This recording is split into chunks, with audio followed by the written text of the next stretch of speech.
Welcome to Widowed by 30. We're your hosts, Katey and Taylor. We're here to provide raw truth, guidance, and support to those who may be walking a similar path as ours. Or even those who have no idea what it's like to lose a spouse. So stick around, grab a glass of wine, and hang out as we dive into all things widowhood.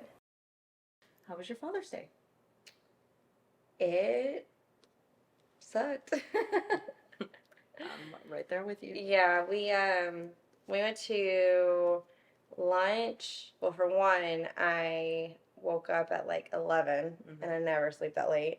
But I just did not want to get up. I was up to like 4 or 5 a.m. the night before because I was like dreading Father's Day. And then Dallas sleeps with me, and so we were sleeping, he slept just as late as I did, so it was like perfect. But I woke up, and I woke up to the video you created for us for our podcast. Sorry.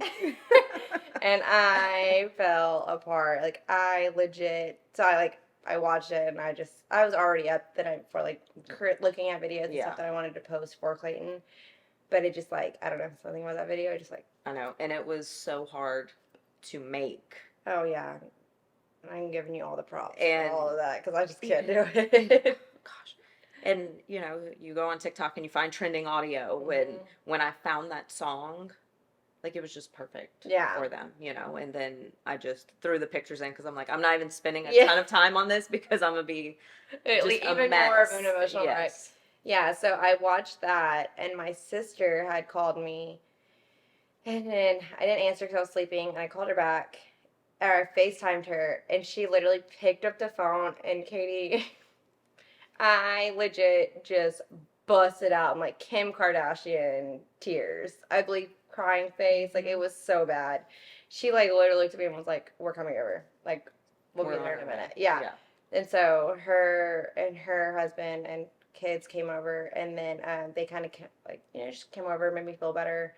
And then I had lunch with my mom and my stepdad, with my sister, and then we went to the cemetery.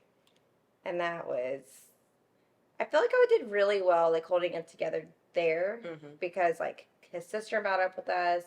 There was just a lot of people. Yeah, around. So like I was able to be distracted. Yeah. But then like the second that like I got home and like it was just me and the kids, I was just like a basket case, And then like I just like I'm holding the kids and I feel bad and I'm just like, it's just not fair. It's just not fair.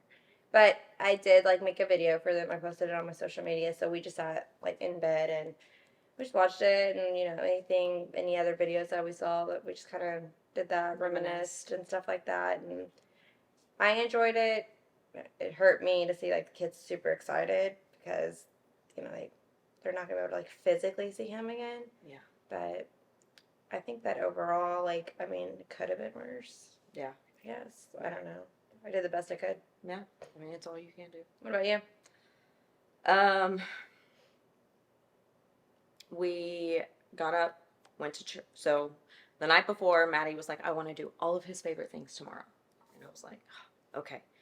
So I wanted to stay home and like do absolutely nothing. But she was like, we're going to go to church and either we can go eat steak somewhere or you can cook steak. Mom, you got really good at cooking steaks right before. And I was like, oh, well, thank you. Not really, but I mean, if she thinks so, then that's fine. Yeah, I mean. So, I mean, we woke up, we went to church, and I'm so glad I did. It was hard, but I'm glad I did because I just felt like everything our preacher talked about and preached, like, was what I needed to hear, Was it's usually how it happens. Yes. Was I emotional and, like, trying to hold it together? Absolutely. But came home.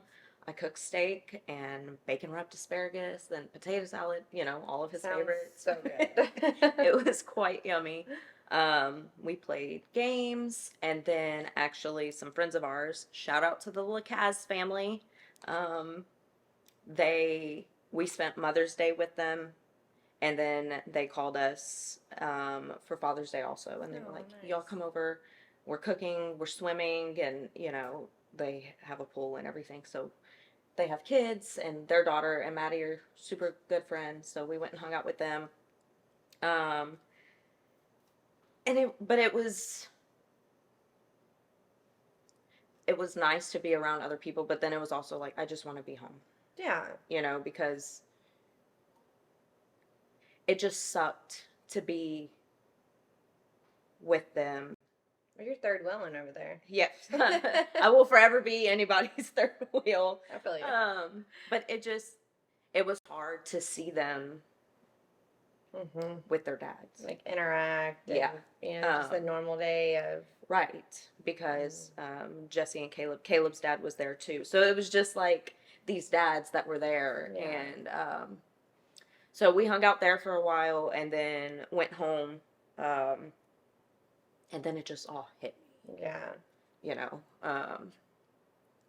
Maddie went to sleep and I closed my bedroom door and went in the living room and just like lost it. Yeah. Because it was so freaking hard. Because, like I had mentioned in our last one, Maddie was never able to spend Father's Day with Josh. And so, like, it was Father's Day weekend. And she stayed home that weekend. So it just sucked that. Like, he wasn't. Like, it would have been like his first, Yeah. like, Father's Day with her. And it was hard for her because even she pointed that out and said the same thing again. Yeah. So, anyway, it was good. We made the best of our situation. That's all we can do, and we just did it. Like, what it comes down to is we just have to kind of do it for our kids. Yeah. Plain blank. We don't have another option. Exactly. So. And I try and, like, let her know it's okay to be emotional and to show her feelings, and because I try and do it around her too. I don't want her to think like it's taboo or like you have to bottle everything up. But I also try not to completely lose it in front of her. Yeah, because then she's like, what do I do? Yeah, and then she feels like she has to be strong for you. Yes, and she's a kid, and she needs to be a kid. Yeah, for sure. So that's why I waited till she went to sleep, and then dealt with all the emotions and stuff like that. Yeah, I hit me. I think that's normal. Yeah, and I don't think that there's anything wrong with that. I did the same thing. My kids are so little, even with me breaking down, like Dallas knows, and even River, I think she kind of, like, if she sees me upset, she'll, like, kiss me or, like, lay her head on me, things like that, but she doesn't, like, fully understand. But they know when something's up. Yeah, they know mommy's sad. Right, and so that's, like, I try, but then at the same time, it's kind of like, I kind of just have to embrace it, because this is reality, and they're too young to really, like, know. Yeah. Kind of what's up. Yeah. Yeah, so Father's Day's over, thank God. I know, I'm so glad I was stressed about it, and the emotions, and what is it going to be like? How am I going to feel? Yeah, like the leading up. Yes, like that anxiety of it all. Yeah, for sure. Speaking of anxiety, I think this week's topic is going to be about mental health. This is going to be a fun one. A hard one, but it'll be, I think, a good one. Yeah. So I guess, before Clayton's prognosis and all of that, what was your mental health like before all of that? I think that, I was happy, but I also was, like, so he got reprognosed. Is that even a word? Sure. We just added it to the dictionary. he was prognosed. And we found out again in 2020. So that year leading up to it, I got pregnant. We moved in together, and we we just got married. Like, we started a whole life, right? Yeah. And so I feel like I was on cloud 9 for the most part, but then I was also we were dealing with a newborn. We were also dealing with all the new stuff that comes with, like, being a new parent. Yeah. And we had been together for a really long time, but we just kind of, like, did everything, together. But I don't know. Like, it's hard for me to even really, like, remember what and how I was, because I know I loved him, and I know I was happy, and I know that was, like, the best time of our lives before finding out, of course, what happened or what was going to happen. but there was also just so many big things Yeah. that were occurring. So it wasn't just like a normal life. It was like, all right, now we got to prepare for like this next big yeah, like event. first the house and then the wedding and then the baby showers, like all of that. You know, we had to kind of prepare to learn how to be like parents like that. We That's have to be tough. responsible adults now. Yeah, and so doing that, like we were happy, and I know I was happy, but it was a more of like, all right, you know, this is. I guess I'm a person that like if I have a task, like I focus on it until it's completed. Done. Yeah. And I think that's how we kind of both were, and so I regret like not ever like living in the moment. Mm-hmm. That was something that I have definitely learned from all of this is to live in the moment because you never know when something's gonna happen, and you always think that you have more time, you know, or just like, well, I just got to get to this finish line, and then I should, you know, and then I can, and I never was able to. So I think like, you know, I was happy, but his cancer just like took over our lives. Yeah. The last 2 years, and that's kind of like the main focus of who I am as a person or who I became, because whenever he ended up getting whenever he got diagnosed. Whenever it's early, guys, sorry. When he got diagnosed, it was 2020. Yeah, because that's whenever he had his big seizure. And from that moment on, like, you know, he had surgery in April, and he was good for like 6 months. And then it, like, you know, it came back or whatever. So it was always okay, we just got to get him better. We just got to keep him better. Mm-hmm. Like, I'm pregnant with River while he's sick for like the second time, you know, and like all this other things. And I think that I just kind of became numb. And that might be why I handled this whole process the way that I do, because it was always like a task of like making sure that I wanted him to live. And so like I was like, I don't care if you don't want to fight, you're fighting. Yeah. Like I made, you know, and he was like, I'm gonna fight. I'm like, no, like I need you to fight. There's no if, and, buts about it. Like I need you to fight because I need you to be here. Yeah. Like I can't raise these kids alone. That was like our biggest like, you know, back and forth. And then until I finally just had to be like, it's not fair to you. Like you did fight and you gave it your all. You had a very aggressive cancer, so I couldn't ask for more. But my mental headspace was definitely, I don't know, I feel like it like went from here and then just slowly started. You know, and I've always had anxiety. Mm-hmm. Always.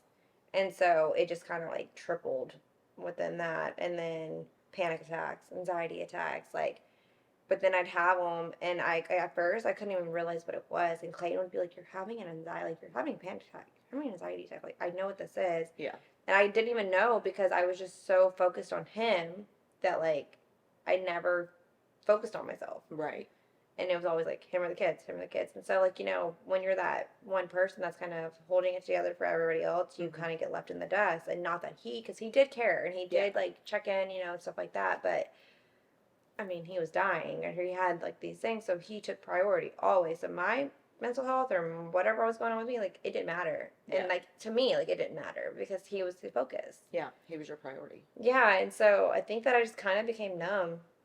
And which is a continued feeling. Yeah, and but I think that's how I'm handling things. So I guess you can say as best as you can, because I just kind of like push it behind the door and I like focus on the next task until something happens. Then I'm a basket case, you know, or I'm sitting here by myself and then I think of him or I look at these pictures and then I'm a basket case. Like it hits me randomly. Yeah, but for the most part, I'm pretty numb and I don't know if that's ever going to change, but I mean, I hope it does because, I need to feel the feelings. Right.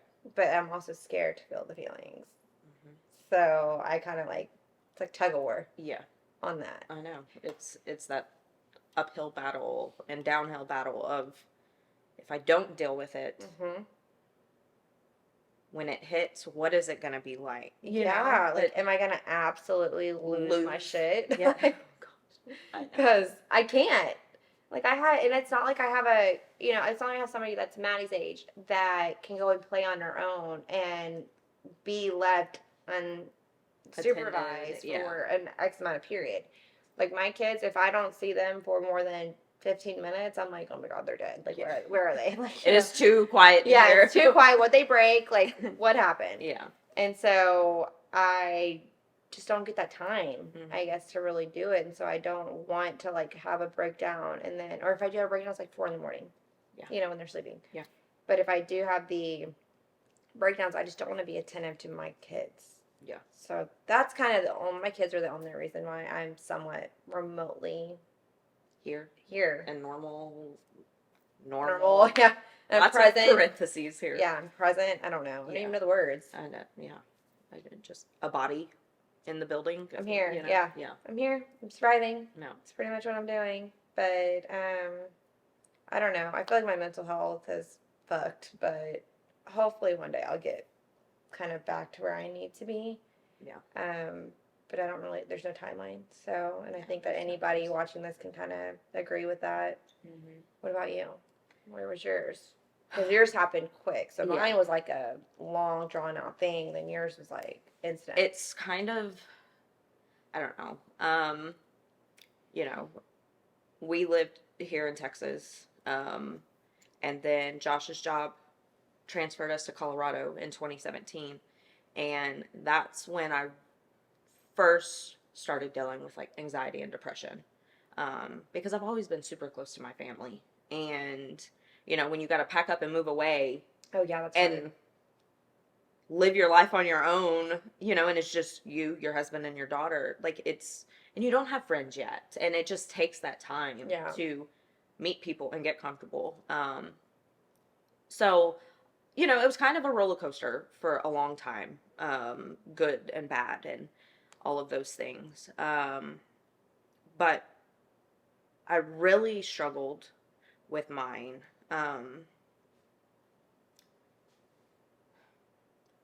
We had been trying for a very long time to have kids. And we went through so many things for fertility treatments and things like that. And so that was like, I think a lot of my struggle was like, why can't we have kids? Like, there's these doped out crackheads and shit parents have like 12 kids that have these kids that end up in the system.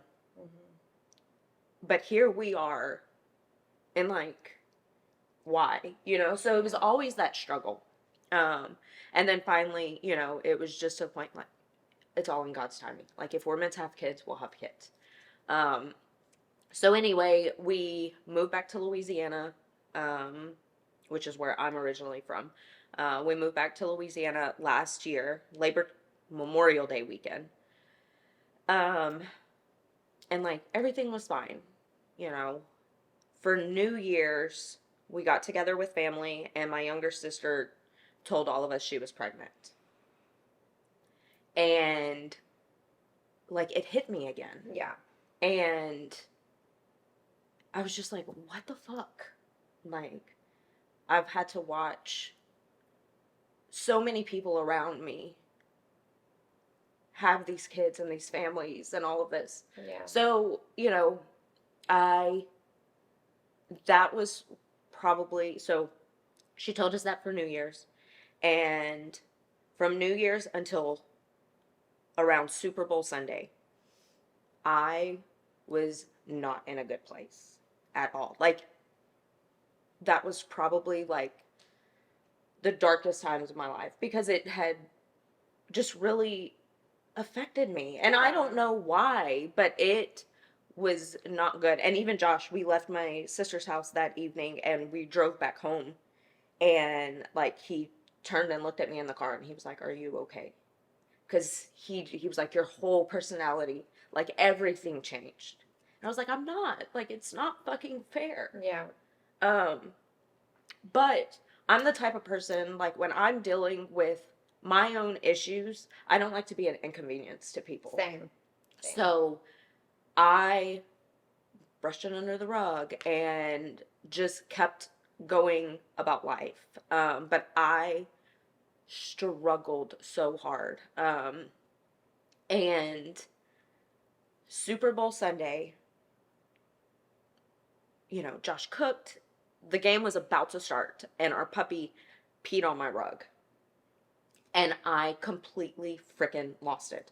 Like, I was screaming and yelling and cussing, and I stormed out the front door, like slammed the door, went sit on the front porch, and just bawled, like crying. Oh, that was your breaking point. That, like, I lost it. So Josh comes outside and he's like, babe, like, I shampooed the rug, like, I cleaned up the pee, like, it's okay, like, it's just dog pee. And I'm like, but it's not even that. And so, poor thing, he missed the whole first half of the game. Katie! I know! I'm like, oh, that's like, he does fantasy football. Like, football is his everything. Too. But when I was like, but it's not even the dog pee, I just, like, word vomited everything. And I can just see the look on his face. Like, it's stuck in my head of, like, he was so upset. Like, heartbroken for you. Yes, because, and he told me, he was like, I had no idea, like, it was this bad. Like, I knew you were kind of struggling with it, but he was like, why didn't you tell me? Why didn't you talk to me? Like, I'm your husband. I'm supposed to help you through this. Yeah. And I was just like, I don't know. Like, I'm a stay-at-home mom. You do so much for our family, and I didn't want to add one more thing to his plate. Yeah. So we talked about it, whatever. We go watch the game. He goes to work the Monday, and he comes home the Monday evening, and he's like, you're still not okay. Like, he's like, I can just see it all over you. Like, you're really struggling. So he took Tuesday through Friday off of work to stay home with me. Wow. And, like, sit down and talk about everything I'm dealing with. How can I help you? How can we be there? We went and had lunches and dinners. Like, just spent good quality time together. And I just opened up to him. And it was always so weird to me because he would always get so mad at me because he's like, you need to communicate. Yeah. You are awful at communicating. But it wasn't up until after his accident that it dawned on me, like, why I told him everything. And, like, I believe in God and I have faith and,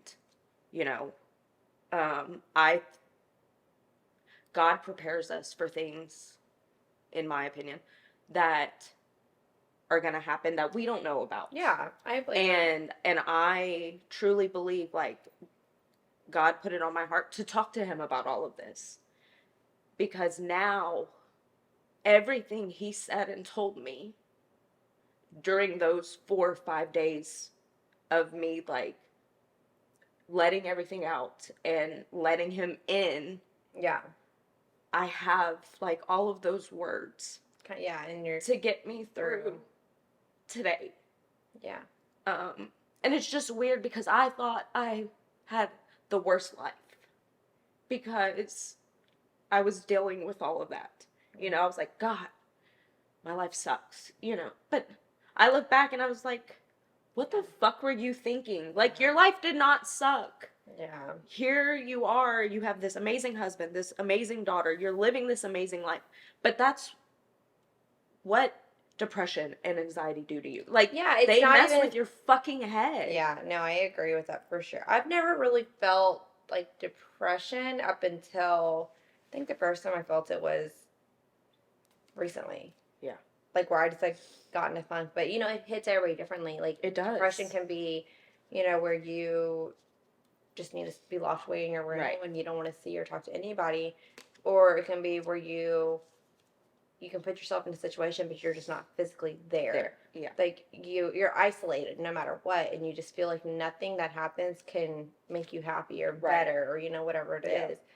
Like, my biggest struggle has always been anxiety. So Clayton and I had, when him and I first got together in 2015, we had a miscarriage. And I was young, and so, like, it affected me, but I was, like, still in, like, the party scene, too, so I was, like, you know, like it's just different. Yeah, it hit me different. But then I got pregnant. Not many people know this, so y'all are all about to learn. We got pregnant. So Dallas was 4 months old, and I got pregnant, and I was not happy. I cried, and I was like, I should be happy. Like, this is, it has to be a blessing from God, like, whatever it is. But then I was, like, struggling with the fact of, I'm going to be taken away from Dallas. He's only 4 months old. He needs my undivided attention. And I'm having a new baby. Like, I struggled. Mm-hmm. And Clayton was pretty much like that with me. He is like, Taylor, like, it's okay to feel whatever you're feeling, but, like, let me be here. Even if we're just sitting here, just let me be here. Because you can't do this alone. Like, I almost had to so I got pregnant, and then I was early. I don't even think I had went to the doctor yet. Mm-hmm. And I ended up miscarrying. And then it was like the week of my birthday. Yeah, because the day before I was scheduled to get a D&C because not all of it had passed. Mm-hmm. And thank God that morning they checked me one more time and like it had passed, so I didn't have to do it. But I was like not in a good space there, and he, like, I don't know, it's like the supportive husband role. Yes. Like it just like comes into effect. Yes. You know what I mean? Like there are other situations, like, that he had always, like, been there and stuff for me, but, like, he was, like, there in that moment. And I don't know if it's something about, like, kids or, like, miscarriages, or, like, whatever it may be, where they kind of become this, like, protective, like, I have to be there for it because, like, I know this is killing her. Right. Like, whether it's you not being able to, you and Josh have kids at that point, or me not wanting to have another baby because I'm taking away from my baby right now. Right. And, like, I felt guilty. Like, I just felt guilty for all of it. And I was like, I should be happy, but I'm not. Yeah. I shouldn't be sad because this is a blessing. And then, like, I kind of said that too. Like, not everybody has this opportunity. Like, there's a reason why we had this baby. Yeah. And then I started to get excited, and then miscarriage, and then it was, like, all these different, like, feelings. And pregnancy hormones already. Oh, my God. Are, and like, I insane. Was 4 months postpartum. So, God, that's like a 10 times. Yeah, cherry on top. Yes, and he dealt with it, and he, I was a psychopath, and I, like, yell at him, and I'm just like, how the fuck did this happen? Like, I'm like, what? Well, Yeah, but, like, it's like 4 months. Like, I think we had only able to have sex 6 weeks later. Like, yeah. It had to been within the first 2 weeks of us having sex again. Like, what the heck? Yeah. But I'm like, yeah, well, you aren't lying when you said that you're fertile right after, because shit. Yeah. But I remember, like, I'll never forget seeing his face when he found out. I literally, like, went and took the test, and I walk out, and I'm just like this, and he's like, what? And I'm like, look, and I, like, look down, and his whole, like, he, like, falls. He, like, he goes to the counter. We were in our bathroom, and he was just like, sorry, could you say that? Okay. Could you say that again? Yeah, can I say that again? Yeah. No, but it was a whole show. But, like, thinking, like, so, like, my mental health at that time was not well. Right. Like, it was a dark period for me, too. Do I think that it trumps what we're going through right now? No. No. Because they were there. Yeah. So it's just different, and I think that there's, like, not a manual for dealing with mental health. Like, I go to the doctors, they put me on medicine, the medicine doesn't work, it makes me sick, it makes me nauseous. Like, then I tell my doctor, I don't want to take this. But then they'll give me stuff for, like, a panic attack or an anxiety attack, and I'll take that and it works. But I also don't rely on that stuff either. So, like, that's why I'm trying to start slowly, like, working out, which I've never worked out. So Clayton would be like, who is this? Who are you?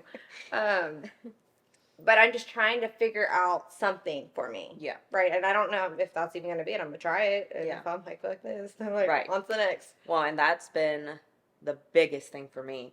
Like, I know. The gym has been my saving grace. Yeah. Like, after his accident, I think it was 2 weeks after his accident, because we live in the middle of nowhere, Louisiana. Yeah. there's not a whole lot to do around us. I don't have family right next door, so it is just Maddie and I. And at this time, like, she was in school. It wasn't summer. So I was home by myself. Yeah, that's hard. All the time. And I was like, I can't sit in this house all day. Like, I know what that road leads down. And I can't, because he's not here. To pull you out. To pull me out of it. Yeah. So I was like, okay, what is something I can do for myself that is beneficial to me mentally, physically? So I started thinking of all these things. I was like, I'm going to get a gym membership. Have you ever worked out before? Yes. So Josh and I, when we met, both of us were like gym rats. And then we started dating, and we would do 2-a-days. Like, we worked out all the time. Like, I think back to when we got engaged and when we got married. Like, we were in the best shape of our lives. Then we got married and it was like, oh yeah, whatever. We signed on the dotted line. Oh yeah, you gained 20 You're pounds stuck now. Immediately. I mean, we had gym memberships, but we weren't going like we had went at the beginning of our relationship. And then when we moved to Colorado, we started kind of going here and there again.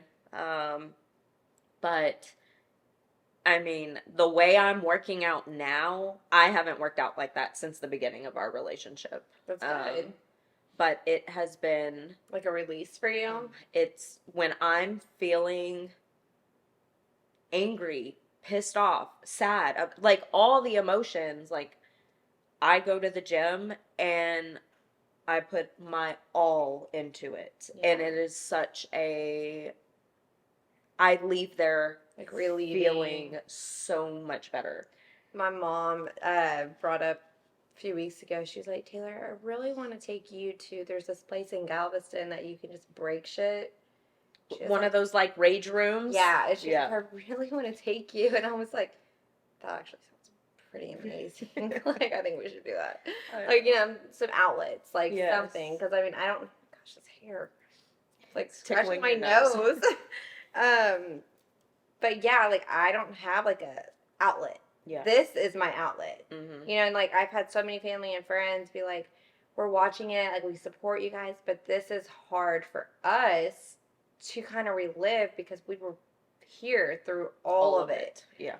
So, like, reliving you sad and reliving you going through those emotions is hard for us. The worst days of your life. Because we love you, right? Yeah. And I'm like, I understand that. Like, I really, and they're like, we're going to support you. We're going to keep watching it because I'm so proud of you and Katie, but it's more like, it's harder for us than people think it is. And that's what I told them too. I was like, it sucks, but you know what? Like, this, if we've already came to the conclusion, like, if we can just help one person, a few people, which we've already done. It's been And so I feel amazing. Like this has been amazing, and like it makes me want, like, it makes me feel better. Like, I guess that's kind of how I'm dealing with this, is doing this. Yeah. No, I know that we're helping other people. Yeah, for sure. Because, even before we started the podcast, like, I don't know, one day when I was sitting at home just going through files and, okay, we have these bank accounts with both of our names on it. These bank accounts are in, or credit cards, whatever. These are just in his name, life insurance, whatever. And I was like, you don't ever hear people talk about that part. And so I made some posts on my stories about, like, if you don't have life insurance, like, you need to be prepared because you don't know what's going to happen, blah, blah, blah, blah, blah. And then I got so much from that. I was like, holy shit, So then it was, okay, like, maybe I should start, like, kind of talking about some of these things. But then I was feeling better. Yeah, by doing just, like, releasing it. And because so many people would reach out and, like, I had no idea. I never thought of it that way. I never... Well, neither did we until we got here. Now, God, for now we're like, what the fuck are we doing? It's so stupid. But that's an outlet for us, and so in turn, we are doing this now, and to get the messages we've been getting and the comments and the feedback. And I know we've shared this on our social media, but like, this is what we're supposed to be doing. Like, this is what we're supposed to be talking about and living. Like, yeah, it fucking sucks that we're having to go through this to make a difference for some people, but I always try to find the good in every situation. And this is it. Absolutely. Like, hands down, 1000%. Because I don't think that, like, I don't think I would be, like, remotely at the place I am mentally right now if it wasn't for this. Yeah. And we just you, did honestly, this, like, and started planning this, 3 weeks ago. Yeah, and I mean, you and I, but I mean, even like when you and I were talking, like, just having that person that you can relate to. There is this. So I have a friend. Her name is Melissa, and she is the sweetest. Shout out! I know you're watching. So we kind of. Long story short, we got connected because there are a few wives in Lake City that all have husbands with brain cancer. Oh my gosh. And one of the wives found me on social media, and like she added me to the group. We all went and had lunch one day, and this was like 2 years ago when Clayton like first got re-diagnosed. I think maybe last year. I don't remember. But at some point, we all met up, and like their husbands are still, kind of going through everything, and it was nice to kind of have somebody to talk to about the same situation. Right. Because it's all brain cancer. So, like, they start to they have different symptoms, but they start to show, like, some of the same. And we all were really, like, good for a while and, like, talking and stuff like that. But then Clayton died. And then Melissa's husband died 2 days later. What the hell? We were in the same hospital. He had actually been there, and whenever we started accepting guests, like, I definitely want her to come on because she's already, we've talked about it. Mm-hmm. Even though we went through the exact same thing, she went through it more in depth because, like, they were there for months. Like, thankfully, Clayton was only in the hospital for a few weeks, and then for the rest of the time, we were able to be home. Right. But she was kind of my rock during the hospital stay and stuff like that because her husband wasn't there and all that. She would come and visit me. She came and visited Clayton. Like, it was so good to just have somebody to relate to in that, aspect. I'm like, am I going crazy? Like, I feel like I'm losing my mind. Yeah. To have someone going through literally the exact same thing you are. And she's like, no, like, this is normal. So like her and I we really connected during that time. Mm-hmm. And she helped me mentally because as much as my family tried, they weren't the spouse of the person going through it. Yeah. Their family, it's different. Like, it's just different outlets. And so, like, they're not dealing with it the same way I am. Right. But, life has gotten busy for us. Like, her son is, I think, like 13 or 14. So she's busy with that. She's a single mom. Like, she's busy too. And so we really haven't been able to, like, catch up. But, like, so I was kind of been alone, like, those, and I hate saying alone because we have support, but it's alone without your spouse. You still feel alone, and you feel like you can't always relate to everybody, right? Because nobody gets it. From what we were into, like, we didn't know many people that had lost their spouses until we started this. And it blows my mind how many people there are out there, who are widowed or widowers. Mm-hmm. It's insane. Yeah, but I didn't start feeling somewhat okay until you and I started talking. Yeah. And I think that kind of, like, made me feel like I wasn't alone as much because you got everything that I was saying, even when I, like, didn't make sense. Right. I was like, I don't make any sense, but do you feel me? Yeah. Yeah. And it's like, which I don't think there was ever a time where I didn't get or understand what you were saying, but you just nod and say yes. Yes. That's what you do, guys. Yes. Yeah. Take note. Yeah, so I think that, like, mental health, it's a really wishy-washy game. Yeah. And I think, like, talk about it. Mm-hmm. Be open with someone about it. Yeah. And just wish I would have opened up to Josh about it sooner. Yeah. You know, because from New Year's until Super Bowl weekend, like I was just in this fog. Like I was just there, but I wasn't present. And so then his accident happens, 2 weeks after we have this discussion. And like I'm so mad at myself for letting those emotions get the best of me. This was this year. I don't know why I thought it was last year. No, yes, this was like okay, so this is like recent. New. Okay. Yes. Yes. And so it's like I struggle with like if I would have known this would have happened, I wouldn't have worried about myself. Like I would have enjoyed. But that's not fair. I know. That's not fair to do. But it's like a part of this though. Yeah. And you're not supposed to do the what ifs, and I get that, but I do. It's fucking hard not to go down that rabbit hole and beat yourself up about things you wish you would have done differently. Yeah. So I don't know. It's hard. And like, if I could give advice to anyone,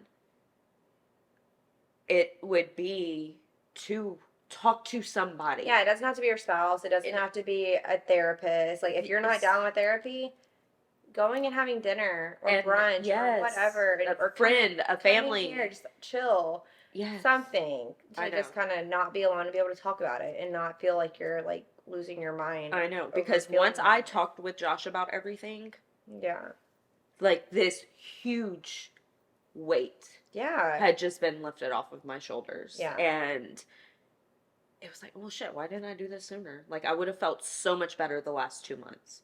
Yeah. And then his accident happens, and now it's like, here I was thinking I had the worst life ever. But now I'm literally, I feel like I'm living in hell. Yeah. But at the same time, I don't feel, I'm not going to say I don't feel depressed, because there are some days where it hits. Yes. Same. But I always think back to everything he told me, and I don't let myself get to that point. And I think that's kind of what it is just not allowing it. And when I feel like that, I get up and I go do something. Smart. Whether it's going to the gym, Maddie, get dressed, like we're going to go do this today, or we're taking a weekend trip, something to get my mind off of those thoughts. Staying busy helps. And just for sure going. Staying busy helps for sure, because if I didn't, I really truly believe that I would be in some type of depression. No, for sure. But I mean, it's so easy to fall into that. It's a lot harder to keep yourself busy and to stay out of it.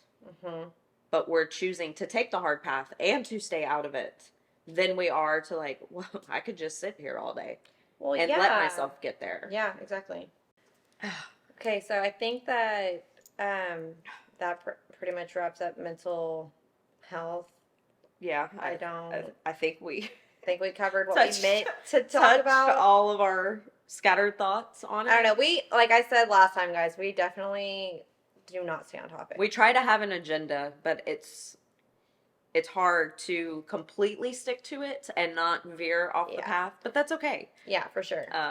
But if you are struggling with mental health, your mental health, or you know someone who is, I mean, even we're here to talk. No, for sure. Like, definitely. We have our social medias that, a lot of you guys follow. If you don't, it's widowed by 30.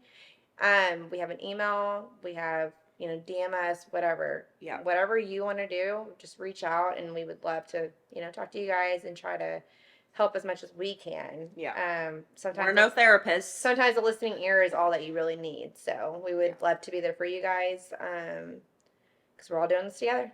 Yep.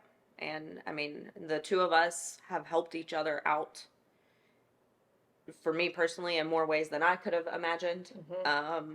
Just having someone to listen, and there's times where like she doesn't even have to say anything, and it's just nice to like, I got it off my chest. Like, I said these feelings that I'm feeling. Yeah.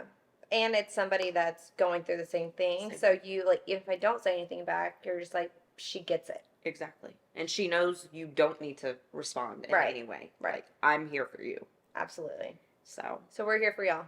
Yes. So our email, widowedby30@gmail. And like she said, all of our social media is widowedby30.